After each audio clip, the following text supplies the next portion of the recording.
आज यहां एक बड़ा सवाल यह भी है कि आखिर ये कैसे तय होगा कि किस जमीन पर अतिक्रमण के खिलाफ कार्रवाई हो सकती है और किस जमीन पर नहीं हो सकती। उदाहरण के लिए दिसंबर 2021 में सुप्रीम कोर्ट ने अपने ही एक फैसले में दुख जताते हुए यह कहा था कि आज भारत के ज्यादातर बड़े शहर किसी झुग्गी बस्ती में तब्दील हो चुके हैं। और यह कहानी आज से नहीं बल्कि 75 वर्षों से हमारे देश में ऐसे ही चली आ रही है। अब तो हमें इसकी आदत पड़ चुकी है, हम इसे कबूल कर चुके हैं और इस अवैध कब्जे को अब रोकने की बहुत ही सख्त जरूरत है। और उस समय अदालत ने भी यह कहा था कि हमारे देश में रेलवे की जिस जमीन पर अतिक्रमण है उसे तुरंत प्रभाव से खाली कराने की कार्रवाई शुरू होनी चाहिए और सरकारों को ऐसे अफसरों के खिलाफ एक्शन लेना चाहिए जिन्होंने इन जमीनों पर अवैध कब्जे होने दिए। यह सुप्रीम कोर्ट का फैसला है 2021 का। हो सकता है उस समय पट्टी बंद गई होगी। जून 2021 में सुप्रीम कोर्ट ने एक बहुत बड़ा फैसला सुनाया था जिसके तहत उस समय वन विभाग की जमीन पर बने 10,000 मकानों पर बुलडोजर चलाया गया था।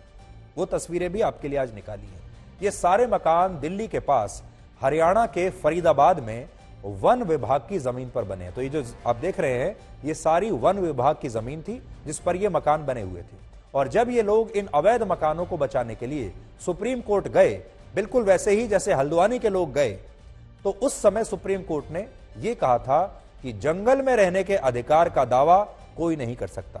ये खुली जमीन नहीं है और इस पर कभी भी किसी कब्जे को स्वीकार नहीं किया जाएगा। और इस फैसले के बाद तब इन सभी 10,000 मकानों को तोड़ दिया गया था और सुप्रीम कोर्ट के निर्देशों पर तब हरियाणा सरकार इन लोगों के लिए पुनर्वास की एक योजना भी लेकर आई थी।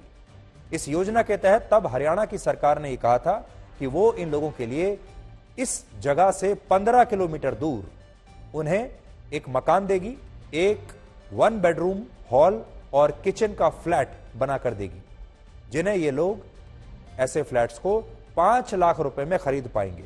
और यह पैसा भी उन्हें हर महीने किस्त के रूप में चुकाना होगा, एक बार में नहीं देना है। और किस्त आएगी 2,000 रुपए से भी कम की किस्त होगी प्रति महीने और सरकार इनको अलग जगह फ्लैट बनाकर दे देगी।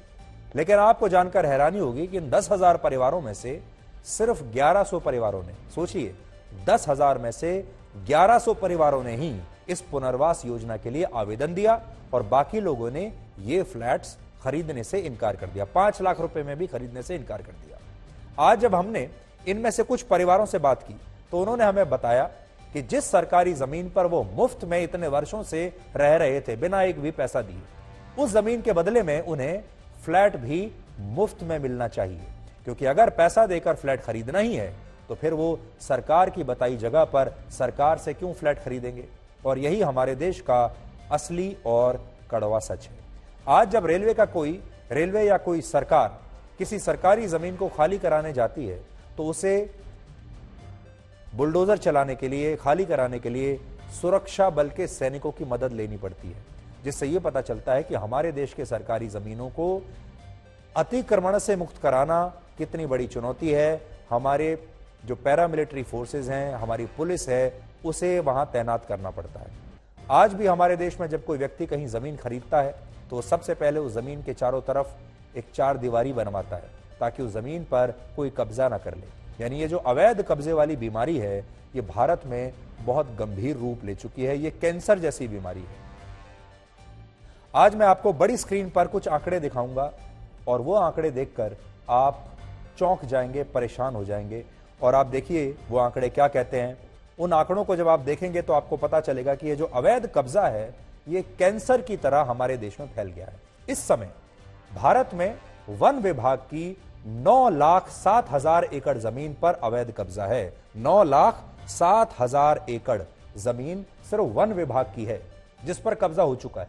यह जमीन इतनी है कि इसमें दिल्ली जैसे 3 शहर बन सकते हैं। दिल्ली जैसे 3 शहर और मॉरिशस जैसा एक पूरा की पूरा देश इसमें से निकल आएगा।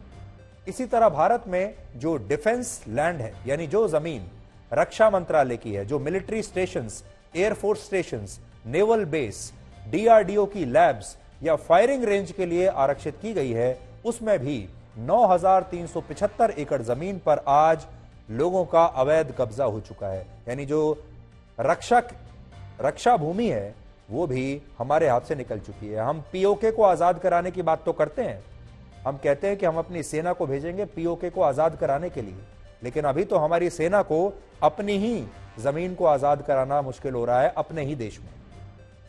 यानी हमारे देश के लोगों ने जंगल की जमीन पर भी अवैध कब्जा किया हुआ है और सेना की जमीन पर भी अतिक्रमण किया हुआ है, और रेलवे की जमीन पर तो हमारे देश में सबसे पहले कब्जा किया जाता है, और सिर्फ हल्द्वानी में नहीं, पूरे देश में इस समय भारत में रेलवे की लगभग 2000 एकड़ जमीन पर लोगों का अवैध कब्जा है। 2000 एकड़, और यह वो जमीन है जिसका रिकॉर्ड रेलवे के पास है।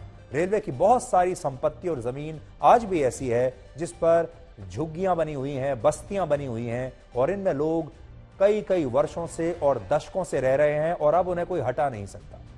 उदाहरण के लिए अगर मैं राजधानी दिल्ली की बात करूं तो दिल्ली में ही 140 किलोमीटर के रेलवे ट्रैक के दोनों तरफ इस समय लाखों झुग्गियां बनी हुई हैं। तस्वीर आप देख लीजिए, आपके सामने। इन झुग्गियों के आसपास दिल्ली सरकार ने अब अपने मोहल्ला क्लिनिक खोल दिए हैं। दिल्ली में आम आदमी पार्टी की जो सरकार है उसने इन रेलवे ट्रैक्स के आसपास किनारे पर मोहल्ला क्लिनिक खोल दिए हैं। अब आप ये तस्वीरें आप देख लीजिए, मैं आपको जो दिखा रहा हूं, ये सब इनके बीच में से रेल गाड़ी जाती है, और ट्रैक के दोनों तरफ ये सारा अवैध कब्जा है। 140 किलोमीटर की रेलवे ट्रैक है दिल्ली में, और उस पर इस तरह अवैध कब्जा किया हुआ है। और यहां मोहल्ला क्लिनिक खुले हुए हैं, यहां बिजली और पानी के मुफ्त कनेक्शन लोगों को दे दिए गए हैं। सबसे बड़ी बात, इन सभी लोगों का आधार कार्ड और वोटर आईडी कार्ड भी बन चुका है। यानी ये यहां रहते हुए, अवैध कब्जा करते हुए देश के नागरिक हैं और वोटर भी हैं। और क्योंकि ये वोटर हैं, इसकी वजह से ये लोग अब कहते हैं कि जब इन झुग्गियों में ये सारी चीजें इन्हें दी गई है, जब इन झुग्गियों के पते पर इनका वोटर आईडी कार्ड बना हुआ है, आधार कार्ड बना हुआ है, राशन कार्ड बना हुआ है, तो फिर इनकी झुग्गियां अवैध कैसे हो सकती हैं? हम आपको दिल्ली में आज हुई एक घटना के बारे में खास तौर पर बताना चाहते हैं। दिल्ली में वजीरपुर नाम का एक इलाका है जहां रेलवे की जमीन पर कब्जा करके हजारों लोगों ने झुग्गियां बनाई हुई हैं। लेकिन कुछ समय पहले यहां दिल्ली की आम आदमी पार्टी की सरकार ने रेलवे की जमीन पर अवैध कब्जा करके वहां 2 शौचालय बना दिए लोगों के लिए, ताकि यहां अतिक्रमण करके रह रहे लोगों को शौचालय की सुविधा मिल जाए। तो यहां ध्यान देने वाली बात क्या है कि ये जो इलाका है इस पर अवैध कब्जा है जो आप देख रहे हैं, और इस अवैध कब्जे के बीच रेलवे की जमीन पर ही दिल्ली की चुनी हुई सरकार, जो संवैधानिक सरकार है, वो अवैध रूप से टॉयलेट्स बना देती है। टॉयलेट्स बनाई जाते हैं इन लोगों के लिए जिन्होंने अवैध कब्जा यहां पर किया हुआ है, और उसका सीधा सा कारण यह है कि अब इन लोगों का वोट अरविंद केजरीवाल की पार्टी को मिलता रहेगा। लेकिन जब रेलवे को इस अतिक्रमण की सूचना मिली, जब रेलवे को पता चला कि उनकी जमीन पर दिल्ली की सरकार ने शौचालय बना दिए हैं, तो उसने आज इन शौचालयों पर बुलडोजर चलाकर इन्हें गिरा दिया। आज ही की बात है। और इन अवैध शौचालयों को बचाने के लिए आम आदमी पार्टी के विधायक खुद वहां पहुंच गए, और उन्होंने लोगों के साथ वहां बैठकर हनुमान चालीसा पढ़ी विरोध में, और कहा कि रेलवे उनके साथ अन्याय कर रहा है। तस्वीरें अब आप अपने सामने देख लीजिए, ये हल्द्वानी की तस्वीर नहीं है, ये देश की राजधानी दिल्ली की तस्वीर है, जहां पर एक तरफ दिल्ली सरकार है जो कह रही है कि ये कब्जे सही हैं, और दूसरी तरफ रेलवे है जो कह रहा है कि ये जमीन हमारी है और इस पर आप शौचालय नहीं बना सकते। किसी कारण से अगर इसको हटाना भी है, डिमोलिश करना है, तो इनको वैकल्पिक व्यवस्था तो बनाकर दी जाए। ये लोग बेचारे क्या करेंगे, कहां जाएंगे शौच करने के लिए? महिलाएं हैं, बच्चे हैं, लड़कियां हैं, क्राइम होगा। अब इस बात पर कोई ध्यान नहीं दे रहा है। बाग बनाने के लिए एक शौचालयों को तोड़ा गया। अब मजेदार बात यह है कि ये जो झुग्गी की मेरी माताएं बहनें हैं, जो लोग हैं, ये क्या, ये ऐसी चीज तो है नहीं रुक जाएगी? तो क्या वो उस बाग में जाएंगे? वो कहाँ जाएंगे? उस बाग में जाएंगे तो फिर वही गंदगी भी होगी, बदबू भी होगी,